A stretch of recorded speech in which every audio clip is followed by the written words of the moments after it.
sa Bisowa student na nagdo-dorm. Kakawi ko lang galing dorm, naligo ako and ngayon kumakain. And I make sure talaga na kahit nasa dorm ako, kumakain ako ng healthy and to be energized na din.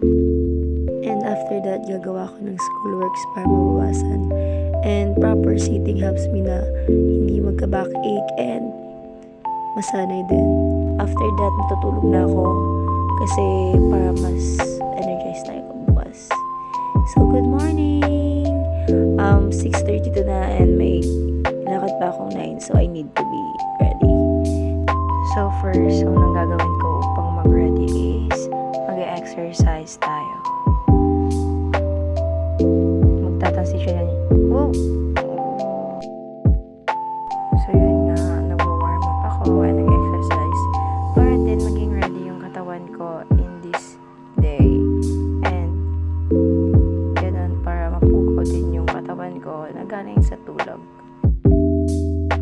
Pasensya na at magulo ang aking likod sapagkat di pa ako nakakapaglinis. Pero dapat naglalaan talaga tayo ng even a couple of minutes para i-exercise ng katawan natin. Yan yung mga ginagawa ko in everyday na kahit tinatamad ako ganyan, sayaw-sayaw lang para lang mabuhayin yung katawan.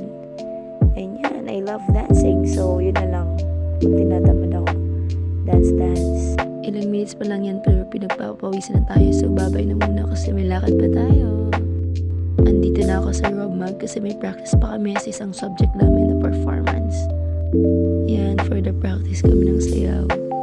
Ito pinakita kung what is proper standing it is na ang super gandang tingnan.